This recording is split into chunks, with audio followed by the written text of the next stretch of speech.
Man, the Cleveland Browns, Cleveland media is diabolical. Thank God for G. Bush. Shout out to G. Bush in the barbershop, man. Thank God for him. Without him, I don't know. It's already unbearable, but without him, it would definitely be unbearable. Man, we got G. Bush calling out his own Cleveland media comrades, and I love it. I love it. We gonna go over to G. Bush in the barbershop, man. My boy Ken Carmen is acting unsure on Malik Willis. Mary Kay, you got a bunch of dudes and a bunch of women and just people over there who are a part of the anybody but Shadur train.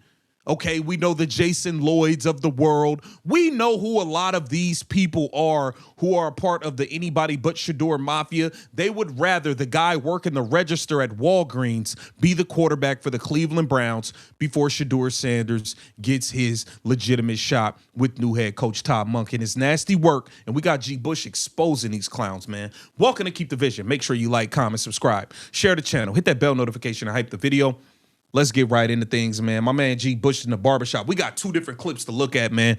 We got to break it down, man. And this is the same guy on the screen. This is the same guy that told y'all that Kate Klubnik, Grant Nussmeier, week 1 of college football, he was telling y'all, them ain't the dudes.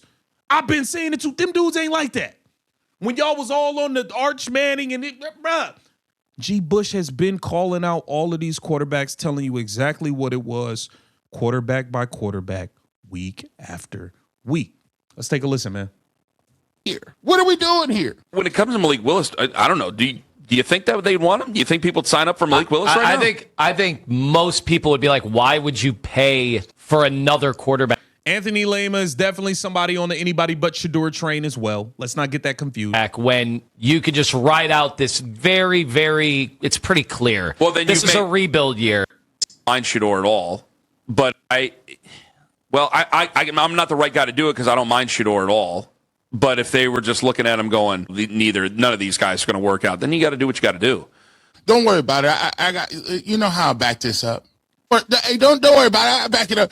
I got something coming up later on in the show that'll tell you exactly.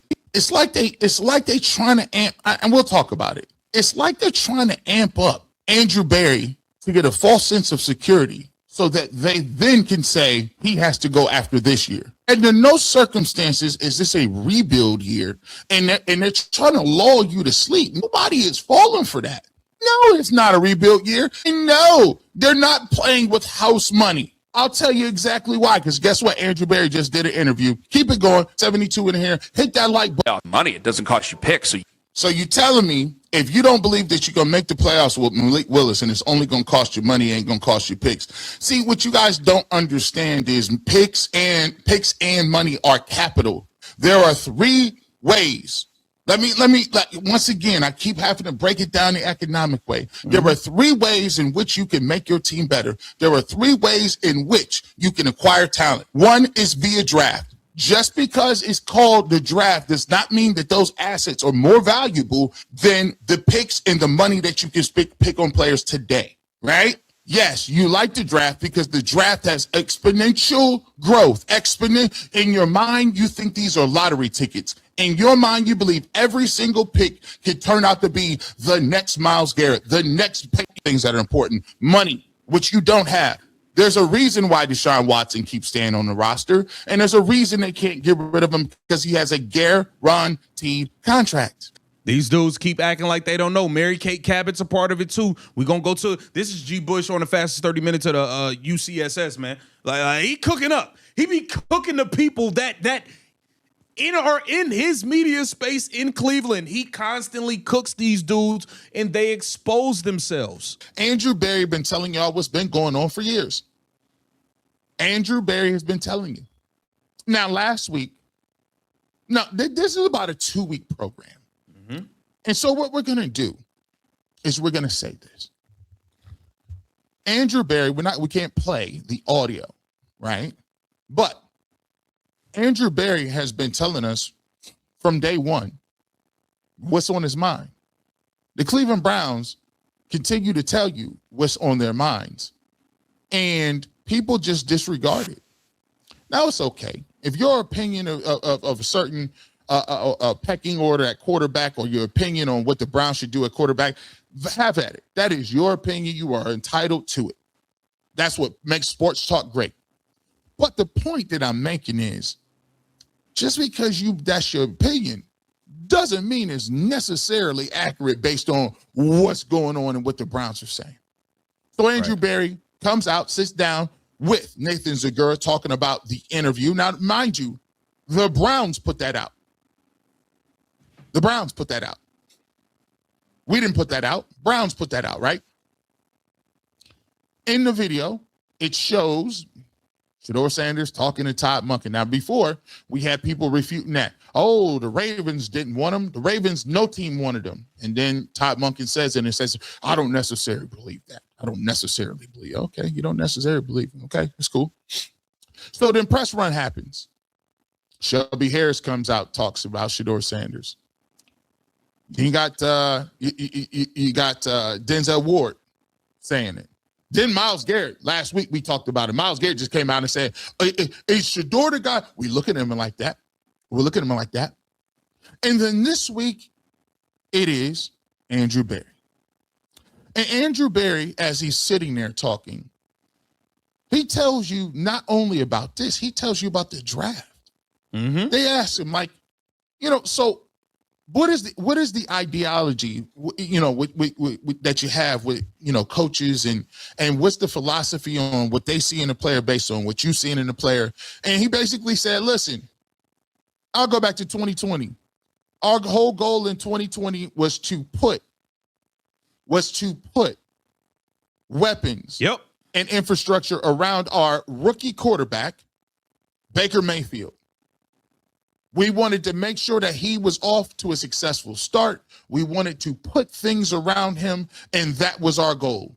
Now, anybody who knows football knows that we had a patchwork defense. And after we had assembled what we assembled, most of our efforts were going to be then to plug and get together the defensive side of the football. He said, I would say it's the exact opposite of that this year. We know we have a great defense. Yep. But the goal, and most people who came into interview knew, pretty evident, that knows ball, that the offensive side of the football was the main priority, and we didn't even have to spend a bunch of time explaining that. Now, the fact that he used Baker Mayfield and saying and what we wanted to do was to go out and put weapons around our our rookie quarterback. And then to say, this is exactly what we're thinking about doing right now. And all the coaches we brought in knew that as well. Mm-hmm. I don't know what better way to break it down to you. At this point, all of them keep saying the same thing. Yeah. They keep saying the same thing. They're telling you exactly what they're thinking. He also went on to say, we brought Todd Monken in because of what he can do with young quarterbacks. Yeah.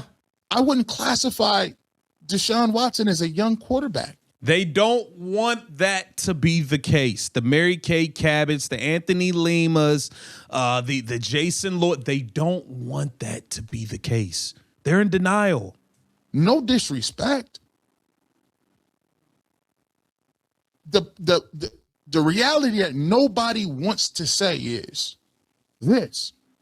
The reason Todd Monken received the job he had is because he came in, showed a vision and an excitement level for what they had in the quarterback room, and showed a game plan and a success, a vision of success he had for the people that were already here. Exactly. So y'all can stop talking about Malik Willis, who ain't done nothing in the league. Y'all can stop talking about Kirk Cousins and all of this other nonsense. Knock it off, bruh. Knock it off. Contrary to popular belief, We have gotten to the point where it's getting comical, man.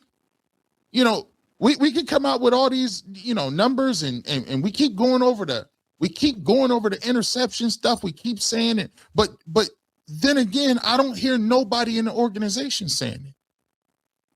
That same pushback about you not knowing what it is after 7 games, I don't hear it. Where is it in Myles Garrett's voice when he said he's going to get the first shot at it? When he said we're looking at him like that? Where was it when Denzel Ward said, hey, listen, man, I feel he got a great opportunity to go out there and get that job if he wanted? When Shelby Harris said, you know, listen, let me tell you this, man, this guy is a locker room leader. We all behind him. Mm-hmm. When Andrew Berry comes out and said, you remember in 2020 how we gave Baker Mayfield some weapons? Well, that's what we're trying to do right now. Yeah, and that is the fact of the matter. Andrew Berry has already gave y'all the answer. Myles Garrett already gave y'all the answer. Mary Kate Cabot, Jason Lloyd, Shedeur is the guy. Read it and weep. Get down in the comments. Let me know what you think, man. Shout out to G Bush in the barbershop. Make sure y'all go over there and subscribe, man. Let's keep the vision. Make sure you like, comment, subscribe, and share the channel.